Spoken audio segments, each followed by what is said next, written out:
Places, please. Jules. No special cases for the finest museum in Carlisle. You've gone red. You've gone red. It's story time, ladies and gentlemen.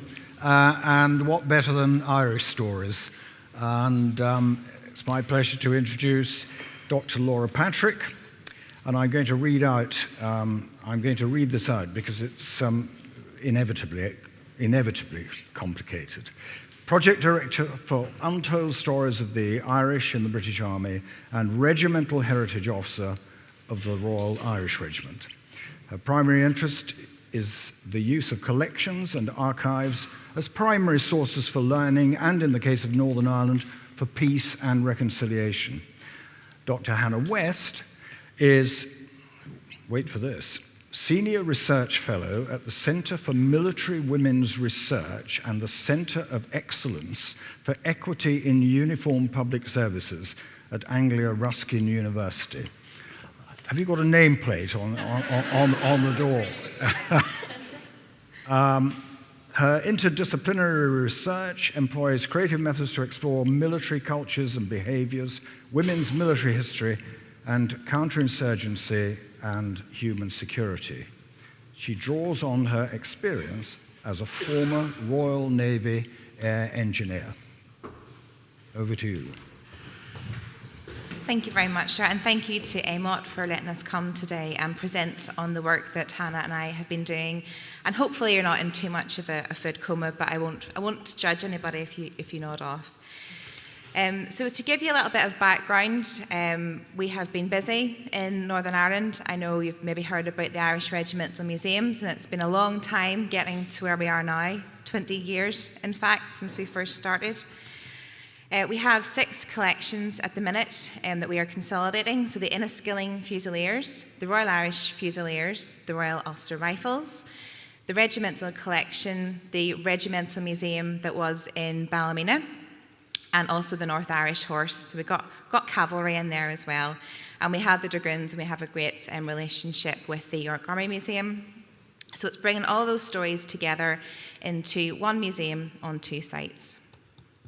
So a very quick background before I hand over to Hannah to look at the project that we worked on together. So I don't need to tell you the first 3 points, the review that we went under from 2004 to 2011. Too many regimental museums in Northern Ireland for such a small province. I mean, we can get from one side of the country to the other in a matter of hours.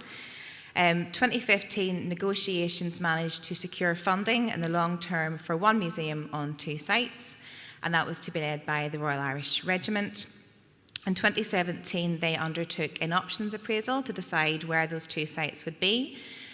Enniskilling is our formation site, 1689, the Enniskillings and the Tiffins Regiment that was formed as part of the Jacobite Wars or the Glorious Revolution, depending on what side of the community you fall under. And then where we're going to have the other site. We looked at Armagh, we looked at Derry, Londonderry, Ballymena. Belfast, unsurprisingly, was the most obvious decision based on visitors, hotel nights, hotel rooms. I think Armagh at the time had something like 130 hotel rooms, which isn't sustainable for the museum in the longer term. In 2020, then we purchased the beautiful site at number 28 Bedford Street, which is just opposite the Grand Central Hotel, right in the centre of Belfast, in the linen quarter, and we're in what was originally designed as a linen warehouse, B1 listed, which is lovely because with the Irish story, there's so many links between the Irish Army and the linen industry, not least to say whenever the cottage industry of linen collapsed during industrialisation, so many men joined the army as soldiers just to get some sort of income. So 2021, I appeared on the scene. Some of you will have met my predecessor, Andy Hart, who's now our regimental secretary, and he institutionalised me in the Royal Irish Regiment. I feel like an honorary member. But we've been working very hard behind the scenes, creating our new charitable entities, one for the museum, one for the collection, who work together hand in hand. Our naming took a year to get it right. and we worked with the communities to make sure we got that right. We took an external company who did a lot of reviews, spoke to the heritage sector, spoke to tourism, spoke to education, the general public. They spoke to groups that we couldn't in the Catholic, Republican and National communities, the CRN. So GAA clubs just would not entertain speaking to a British Army regiment.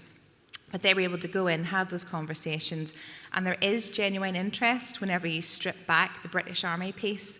They want to know about that human story. Those connections are very real. Every community in Northern Ireland, although we often reduce it to two, has a connection with the British Army. Somebody's grandfather, great-grandfather served Crimea, South Africa, especially the First and Second World Wars. So everybody wants to know about those stories, those humans, and we put that at the front of everything we do. Hence, untold stories of the Irish in the British Army.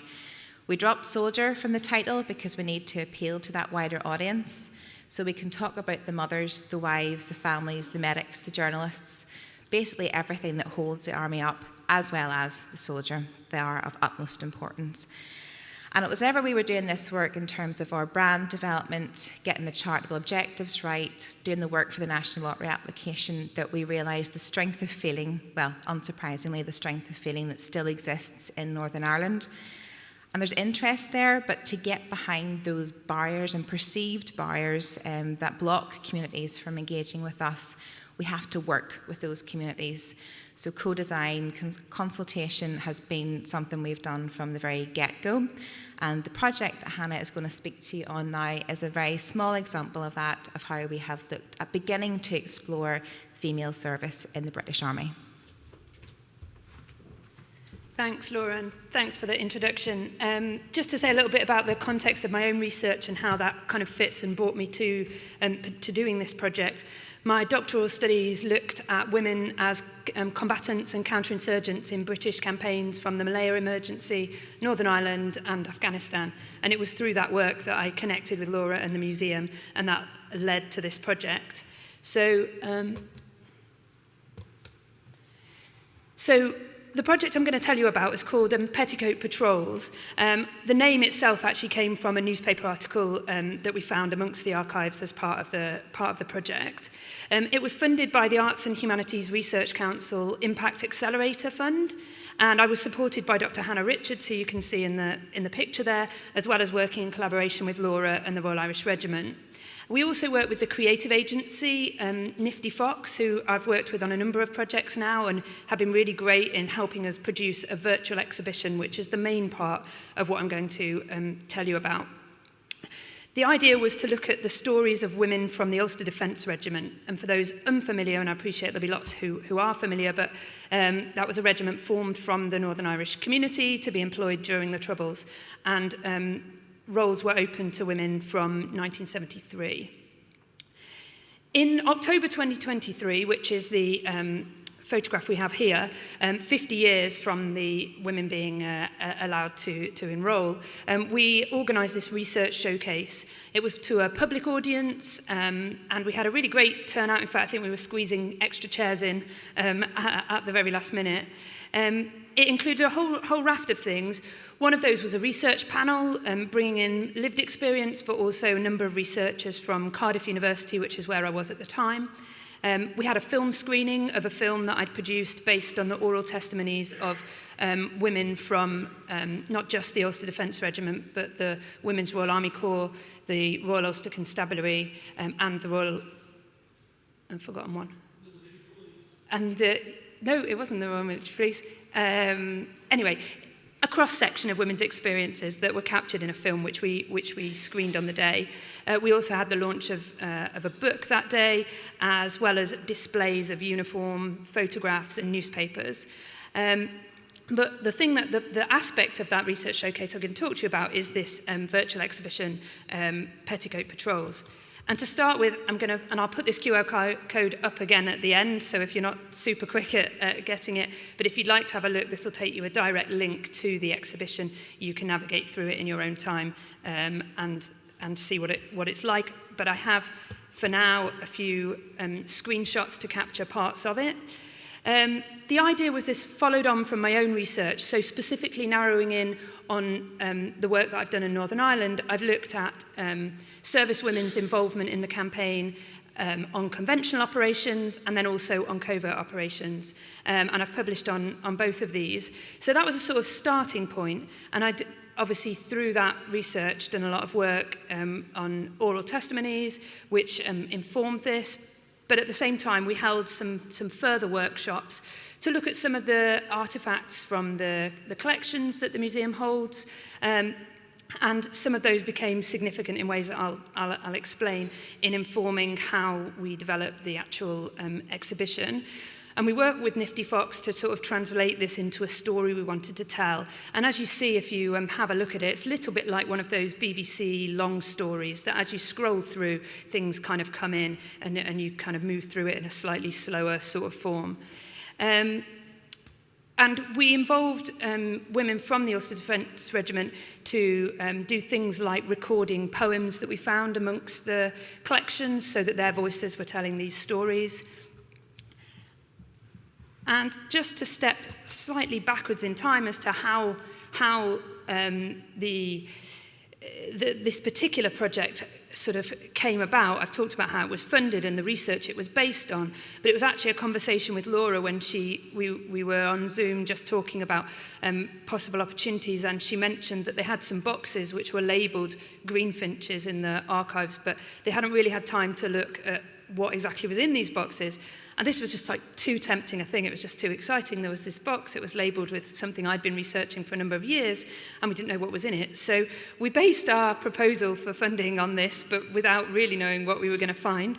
Fortunately, there were things in the box, which is good news. But the timing of it was really important, not least because of the context of the museum that Laura mentioned, but also the ongoing kind of post-conflict legacy in Northern Ireland. We were doing this work at bang on the time of the 50-year anniversary of the Good Friday Agreement, and I think there's a really unique moment in representing this history because of the visibility that the new museum will bring. Obviously, the regiment itself has a contested past, and the tensions between resisting and accepting accusations of collusion. That kind of wider context within that, women's stories have remained subordinated, and so it's been fascinating to kind of unpick that and look at that in a critical way. And one of the things that was really interesting and significant about the fact that we had these boxes was that actually when we looked elsewhere in the archive, women were everywhere. There was there is a real family feel to the Ulster Defence Regiment, but we found that across the rest of the room that you can see there, if we sort of panned out, there were so many places where women were represented in pictures, in words, so and lots of humour in what was there as well. So that was really really interesting and quite different to the sorts of things I'd come across in the context of other organisations, other representations of women in the military. One of the things I just wanted to touch on briefly, so my own research sits, obviously I've talked about my military background has been very helpful in terms of access, language, common experiences, and I think that's really helped. But at the same time, through my own research, I've become much more critical in the work that I do, and definitely take a feminist perspective, and the critical research angle means questioning military power, looking at how we can tell how the stories of military history are told in gendered ways. And so it was really important to me that the project had this critical perspective. But that was sort of in tension with a sense of commemoration and memorialization from the women themselves. So we didn't want to, park the project either in one or other of those camps. It was important to have these two things in tension and keep that in a sense of dialogue. One of the things that was really significant about this, and I always try to convey to people, is that the stories that I heard from women in the Ulster Defence Regiment, their experiences were very much of the front line. They were talking about being shot at. They were talking about, being in, very much in part of this sort of frontline experience. And yet this happened 30 years before the lifting of the ban on women in ground close combat. And I feel like there's a real disconnect between those two things. This board that we had up during the research showcase for people to just share the stories they wanted to share was really fascinating. And one of the examples I just want to read, because you won't be able to read the small text there, but I think that just captures this expression and this built up and kind of secret nature that's perhaps quite particular to the context. So somebody has written at the bottom there, joined the UDR as a greenfinch in 1973. Originally from the Republic of Ireland, I was always fearful when visiting parents and family there. Never told them I served in the UDR for 7 to 8 years and still haven't, still looking over my shoulder. And I think these sorts of experiences are really powerful. And what I wanted to move on to just briefly is talking about some of the juxtapositions that I think really represent the tension that I'm talking about between kind of the critical and perhaps less critical perspectives. So there's a couple of examples I've got now of slightly odd, slightly problematic representations and things that we came across that I think are super interesting. And it's really nice to be able to expose those and let the viewer decide through the exhibition what they think about those tensions. So one of those is around kind of domesticity and the representation of domesticity alongside the operational. So this Greenfinch File of Facts was something produced by the Greenfinches at the time as a sort of handbook. And it's got lots of fascinating examples of this, but the one that is up here, and I appreciate you can't read the detail, but on the left-hand side you have the Greenfinch Under Fire, a story, frontline story of being under fire. And on the right-hand side you have recipes for scones. And there are many sort of similarly shocking kind of representations across the pages. This is another quite interesting one from The Sun, where, again, you won't be able to see the detail, perhaps fortunately, but on the front page we have the very visible image that we have there, and literally the back page of the same newspaper edition is a small piece about women in the Ulster Defence Regiment. So to see those like kind of side by side in literally the same newspaper was very interesting. And we came across many other examples which we put up for the occasion. For example, the Miss Ulster Defence Regiment, which was a regular competition to be photographed on the commanding officer's knee, all very problematic, and being able to just put those things up there and let people judge those, interpret those, and the women who experienced that, living and serving through that time, to be able to reflect on that. So, yeah, it's been really fascinating. I mean, Laura will talk a little bit more about where we're going to go from here, but, I found it really fascinating just sort of sitting with that tension and coming together and sort of seeing what critical story, how bringing criticality to it can kind of expose some of these things and how problematic they are. And it connects with my own, through my wider research, I've reflected on my own military experience and the problematic gender, things that I encountered. And I think it's seeing these things that sadly often still are replicated, maybe in slightly different ways. But it's powerful to look across the decades. Just finally, to put that QR code back up there again, and also if you do want to read more about this, Laura and I and our colleague Hannah Richards, who was involved in this project, have co-authored an article which is due out imminently with the Journal of Media, War and Conflict, and that article is called Petticoat Patrols, Cultural Memory and the Politics of Commemoration. So one to look out for if you're interested. And I'll hand back to Laura to wrap up. Thank you.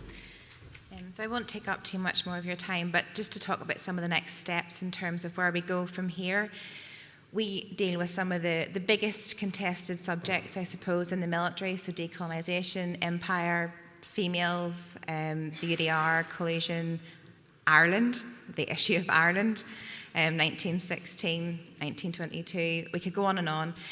And they're massive subjects, and we found on the anniversary of the Good Friday Agreement, the 25th commemorations, celebrations, if you want to call them that, It's such a big topic, and it doesn't do it justice, I think, to look at it on that grandiose scale. And we found projects like this that breaks it down into digestible chunks for people to bring their voices in and to help others who maybe weren't there, didn't experience that, understand the emotive power behind these stories. And it's much easier to engage with people, especially if they can see a face that they can recognise and see themselves in. So next step, so December last year, we found out on the 5th that we had received development funding from the National Lottery Heritage Fund, NI. So I had the best Christmas ever. I was able to sleep for a couple of weeks until it all started going. And we went public on the 1st of March. And we are still in that stage in Northern Ireland where whenever we went public, every single line in the press release was scrutinised, because we didn't know if we were going to wake up the next morning to graffiti, to broken windows. Thankfully, we didn't. What we did have was an outpouring of engagement with people going, I didn't know where to tell this story. I'm from the Falls Road, which is Catholic Republican area, and we just didn't know where to go and tell our grandfather's story. But now we see you as that beacon. We've had people from the south reaching up to us. We're working with the Irish Heritage Trust to look at that cross-border, because in terms of that 350-year story, borders are a bit redundant to us. So it's how we can reach across all areas of the communities and all areas of the island. So our lovely engagement officer, Annie, who's in the crowd to go and speak to her, is starting to work with those communities to get them in, to get their voices heard and to share their stories with us, because one of the outcries from the Ulster Defence Regiment is that their stories are being written out of history and they're just being swept under the carpet. I understand their perspective, but it's trying to build trust with them as one of our key communities to say, right, but if you don't tell me your stories, I can't tell them. And I can't share them to that wider public, and start to break down some of those really divisive myths that have been politicked over the last 50 years. We are working across the community, as I said, so we have an online feedback network. So Annie sends out surveys, and it could be, what kind of coffee would you like in the cafe? It could be, what kind of visiting hours would you like? Would you like a quiet session to come if you don't want to have the full exhibits on full volume? So funny little bits of information that people engage with, but also the more serious, the tone of the museum, the themes that we pick. We have a stakeholder panel, and we have representatives from the local community, from the CRN, PLU, the veterans, really important, but education, heritage, lifelong learners, the U3A, and we're working with dedicated audiences, so schools, third level education, colleges. And inclusion and access is a big thing for us, because there's so many of the things that Sam was talking about. I can't see where you are, Sam. And I find your talk fascinating, because a lot of that relates to the veterans as well, in terms of how you deal with PTSD and neurodivergent consequences of their service. So we are targeting specific user groups. So it could be blind veterans that we're working with back in Northern Ireland, to get them to come in, give us their feedback. And we need to look at ethnicity. We're looking at carers groups as well. What do they need from a space? There's only 2 changing places in Belfast, which is quite scandalous in this day and age. So we're looking to build that into our museum. So people might not come to us to see the museum, but they might come to us as a safe space and a space for them to change, etc. And then they might visit the museum. So it's trying to engage with audiences in a different way who don't always connect with our story, and bring them in and make them feel welcome, and then they might have a chance to talk to us. And oral histories, we always think about Second World War oral histories, First World War, but actually for us, I hate saying the Troubles, banner histories, and we need to get those from those soldiers, because on our regimental association pages, it's just death announcement after death announcement, and they're going to disappear very quickly if we don't capture their stories. And they just say, it was my job and that's what I was doing, but it's trying to impress upon them how important that job was at the time, and they need to share their stories. In terms of our work then with Hannah, we have just, and this is very timely, received further funding from the Veterans Foundation, so we're very grateful to do research on female representation in military museums, and using our process as a case study to see how we can take the existing representation but improve that. So the female story is woven right through the collections, because as much as there's nurses and medics, etc., every soldier has a mother. So that story needs to be woven the entire way through, not just in little pockets here and there, not just the greenfinches, but they were mothers before they were greenfinches, and they were wives. So what was their story like before that? So watch this space. Thank you very much.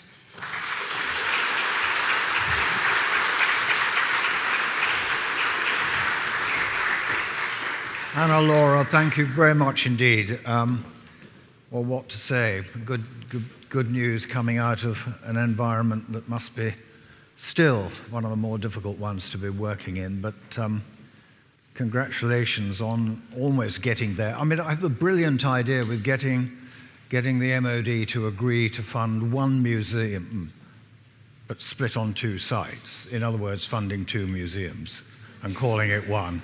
Very clever.